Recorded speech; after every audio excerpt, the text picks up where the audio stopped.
All of us in this room want to raise money from people where we want to raise 6-figure checks instead of 5. Or if you're already doing 6, you want to learn how to do 7. If you're doing 7, hey, how do I get a $10 million commitment? If I'm getting 10 million, how do I get a $100 million term sheet? And I can tell you there's 4 truths to this entire process, and I want to walk you guys through it when it comes to attracting serious dough. Number 1 is the people that are working with you absolutely have to perceive you as high status. Because if they perceive you below their level, that's not an investment, that's charity. It sounds like a pretty crude thing to say, but it's true. Think about it from your perspective. If anyone's ever asked you as simple as a loan or as simple as a favor or as simple as something, if you perceive them as somebody as high status, you're happy to do it, you're happy to participate because you feel like there's a benefit to you potentially somewhere down the line. You can't maybe put your finger on it, but there's that perception there that this is a good idea to pursue. If if you perceive them below you economically or whatever it is, you're going to see it as charity. You're going to see them as doing them a favor. So my whole point is, when you're positioning yourself, the status frame that you take has to be there. They need to see you as somebody that's worth listening to. How do you do that? Is the second piece, and that's through thought leadership. When you speak, do people want to listen? Do they perceive what you're talking about as being worthwhile? That's a tough thing to measure on your own personal regard, because you're like, of course they want to listen to me, I'm awesome. Well, do they really? How do you establish the thought leadership piece? So I'm gonna tie this all in as well. The third one is being seen as someone with competence and experience. So how do you demonstrate that to your potential investor? And then finally, all of that is wrapped up in a sense of trustworthiness. Like, do they perceive you as somebody with what I call a high say-do ratio? And again, that ties back to your values, it ties back to your competence, it ties back all to these different things. If you master these 4, with a strong personal brand, what ends up happening is it's really easy to then do this, lead generation on autopilot. The copy of the book that you guys have on your desk, Unlimited Investor Leads, that's a bestseller in 3 different categories on Amazon. Sales and selling, marketing, leadership, actually 4, it was e-commerce as well. And how did it become that way? Well, because the brand positioning of me, along with the client base, with what I was offering, was all consistent. And it literally flew off the shelf because everything clicked on every level for everybody. Now, how I got there, I'm gonna walk you guys through as much as I can, but ultimately, the lead generation of that is on autopilot. Every single day, we have between 40 and 60 people buy the book, download the book, inquire about the book, more importantly, give us their contact information. About 2/3 of them also go through our app grading process. App grading is they answer 9 questions. They take the time to answer 9 questions about where they're at, what they're working on, what their goals are. And start to see how this is maybe valuable to you for being able to build a list of potential investors. Course. And the best part is, the thing that they come to you for initially is the thing that they think they need, when in actuality, there's an entire world of things they're trying to work through, but in their mind, it's just the thing. So from a marketing perspective, is give people what they want, or sell people what they want, but then give them what they need. So in other words, all of my clients, initially when they come to us, you know the number 1 problem they think they have? They think they just need more leads. They all literally think that their number 1 problem is more leads. That's what they all think. And guess why the book is called Unlimited Investor Leads? Because they all think that that's their biggest problem. But the truth is, they don't know how to market, they don't know how to brand. A lot of them don't know how to conduct a sales meeting with an investor, even if they think they do. A lot of them are having 2-3-hour meetings instead of 45 minutes because they don't know how to keep it tight. They don't know how to ask for the commitment. They don't know how to nurture the lead. They don't know how to, you guys see where I'm going with this? All of you have that raw nerve you can strike with your potential investor based on where they're at, not where you want them to be. Because if I went to the market and I started saying, hey guys, I'm gonna teach you how to market, I'm gonna teach you how to sell, I'm gonna teach you how to underwrite deals. You're like, dude, I don't care. I have a deal. I just need investors. I need leads. I need people to talk to. What am I gonna do? I could argue with you, and then I'm basically doing free consulting, and you're gonna fight with me anyway because you disagree on what the problem is. Or I could say, cool, let's load you up with leads. And then when you fuck that up, we'll talk again. You know, that's what it is, right? Here's how to find 100 people to talk to. And then inevitably what happens? They come back and they're like, yeah, you know, so how do we do this other thing? Oh, you mean like actually talk to the people and see the whole thing through? So my point is, your investors, a lot of them are not problem aware. And your challenge and your disconnect is that you're talking to them at a level that they're not there. They're not there mentally. They don't think there's anything wrong. So why would they change things? I'll give you an example. When I got into this business in 07, 08, the stock market crashed. You guys remember? Even people's RSPs and mutual funds, they were down 30, 40, 50%. Some of you guys might remember that, where, you know, wherever you had your money, Investors Group or whatever it was down 30, 40%. At that time, it was the easiest thing in the world for us to raise capital for private equity. Why? Because people looked at their statements and they were like, this sucks. Oh, yeah, so it was the easiest thing to pinpoint a nerve with people back in 07, 08, because they looked at their RSP statements and they're like, I'm down 40%. Now, that is the absolute worst time to sell your RSPs. Guess what people did? They cashed out their, not cashed out, but they sold their RSPs and invested in private equity and all kinds of other things because they felt the pain. So people were problem aware. Today, your clients are not problem aware yet. There's a different approach that you guys have to take. So the key thing here, guys, is how do you marry up the problem that your potential investors have in a way where you create urgency? That's what it is. And that's where the lead generation comes in. Now, bonus points, if you can take a position where you identify a problem in a way where an investor goes, you're the right person to solve it, right? If they become aware of a problem and it naturally is obvious to everybody that you're the person to solve that problem, you know, how much selling are you doing at that point? Not much. Being problem aware is really important. So first step in going through the process, and I want to walk you guys through this, is to create unlimited investor leads and to create that pipeline for yourself, you have to go through the unfair advantage assessment. So the unfair advantage assessment is in school. Make sure you log in and go through it, because the unfair advantage assessment is 7 questions that you'll answer. And what it'll do is it'll help you create something called a brand identity kit. Now you can't see it here, but that's an example. It's a Google Doc with a couple thousand words on it, and it essentially gives you your story. Because a lot of us hate writing, first of all. Second of all, we're not really good at talking about ourselves, but it's important. So the way we did it is we created an algorithm. We created something called AI Marcin, where we uploaded literally 400 or 500 hours of me lecturing, because that's how many hours of this stuff I've done at this point now. And we've cross-referenced that with a few different AI language models. And effectively, by you answering your questions, I'll package your story for you, the AI version of me. Then our copywriting team will verify it, make sure it doesn't say anything ridiculous, and give it back to you. And that's your baseline. That's your starting point.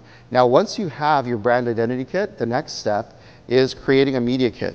So whether you do this on your own or we do it with you, creating a media kit is the best tool you could possibly have to get yourself in front of other audiences. So I've been on a ton of different platforms, a ton of different podcasts, stages, all over the world. The one thing that I can tell you right now, you need to have, whether you want to speak in front of 10 people or 100 people, is just a basic media kit. Now, what's a media kit? It's a one-pager. Get a decent picture. That was the best one they could find of me, but you get a decent picture of yourself, and then some potential topics you can talk about. Those topics, we talked about it yesterday, those are called hooks. So I'll allude to that as well, and between your personal brand identity kit, being able to package yourself and put your hook together, you'll create a compelling reason for people to actually want to talk to you. Now, why is this important? Because today, what's the first thing everybody does?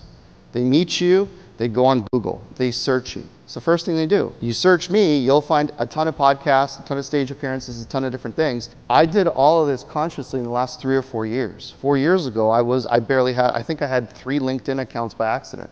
I didn't pay attention to stuff 4 years ago. I had no clue. I didn't know what a ClickFunnels was 12 months ago. My point is, I'm like you guys, I just consciously took the time to figure it out. And you can do this, and you should do this, because this is the way the world's going. Like the fact that we have between 50 and 60 people every day adding to our database and just on autopilot right now, not even counting referrals and everything else, is just a testament to what we're doing. And the book and everything else, it's just as a result of all of this. The next thing what you do is you pick a lead magnet. Picking an actual lead magnet is what's going to allow you to create engagement with people. The title is a hook. You guys need a hook. How did I get this hook? Lots of reiteration. How did I get this book? Lots of reiteration. The biggest mistake most of you make when you try marketing, you think you have to have everything done, and then you just hit send, and then it's all supposed to work. This book was an ebook. Before it was an ebook, it was a one-page downloadable template. Before it was that, it was a concept in the workshop of my mind. And before I actually put it as a template, I would talk to people about it. And the way that they responded best was what I called it first. Then it reiterated, then it reiterated. Then when I finally came up with the name Unlimited Investor Leads, before I actually wrote the book, I wrote the outcome I wanted you to take from the book. So in other words, I had the beginning and the end before I even filled the middle. What happens when you do that? You create intention and you create purpose. And then you get very clear on the purpose of whatever it is that you're packaging. Whether it's a webinar to get investors, whether it's to grow your marketing business, whether you're looking for new clients on the leasing side, whatever it is, you start with the name for it and the action you want them to take with whatever lead funnel you're trying to create. And these hooks are the hardest thing to think about, but when you then pair that up with your brand identity, with your personal thought process, it gets really simple to do it. Once you guys start getting clear on that, it gets a lot easier to create space in the market for you to actually get a platform to speak. Because nobody cares about your 12-plex. Nobody cares about the 200 units you're building in Nukpuk, Nunavut. Nobody cares about the 12 you want to buy and the $1 million you're raising. Nobody cares. But if you tell me how you retired your mom using real estate, I'm very interested. That's actually Patricia, Patty G. You know, how I retired my mom, using real estate investing. If that's her hook, I'm interested. We just got to tell better stories. So again, going back to this book, Unlimited Investor Leads. So on top of that, this lead magnet is part of my lead funnel. I'll talk about that next because I want to kind of walk you guys through it. By the way, in school, you have dozens and there's 50 plus hooks there for you guys to use and alter and use in your manner. I just gave you guys some better examples. The next piece is, so we talked about this a little bit yesterday, you have the actual hook and then you have the fulfillment of the hook. So the actual lead magnet itself. Too many of you guys are getting caught up in things like, Pooja, we were talking about this yesterday. People get caught up in like, is it going to be a webinar? Is it going to be a seminar? Is it going to be a conference? Am I doing a whole thing? Who cares? It doesn't matter initially. All that matters is that you have a strong hook. There's a promise there that makes me interested to want to learn more. When you do figure out how you want to actually fulfill on that hook, your medium then matters. So it could be a book, it could be a webinar, it could be a quiz, it could be a white paper, it could be a consult. You guys starting to get this? So the lead magnet and the actual fulfillment, the lead funnel, are two pieces to it. It's a really important piece. So what happens next? Actually creating that funnel, again in school, you guys can use it. So here's some examples of really basic funnels. If you're sitting there and you're like, I don't use the technology stuff, I don't know how this stuff works. Here are two really simple funnels you could literally set up today. Number one is the webinar funnel. So about a year ago, or almost 2 years ago now, I guess, I did a webinar called The Recession is at Your Doorstep. So literally, I just did a webinar. It was a one-hour webinar. And I called it The Recession is at Your Doorstep. It was a 1-hour webinar. I talked about where the world was going, what was happening, where I saw things, interest rates, they just started going up, all the things that were happening that have happened since were just happening. So literally, I booked a 1-hour webinar. I invited everybody in our Rolodex, and then I shot it, recorded it, then we had it trimmed down. After we had it trimmed down with the ums and ahs, that became a digital asset.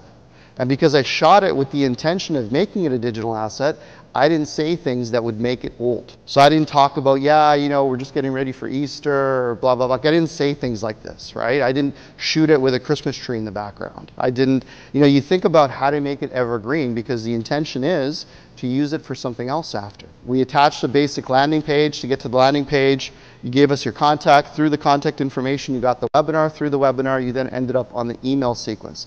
The email sequence, guess what, was tied back to the thing you watch. And even better still, there's really simple software out there that will send updates and notifications to people that they've opted in for based on where they're at in the video. So if they watch the video, they'll get this type of communication. If they don't watch the video, maybe they'll get these types of communications.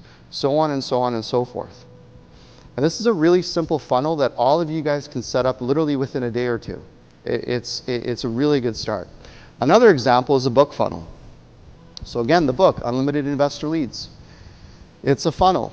Here's two different examples we drive traffic for. One is ads.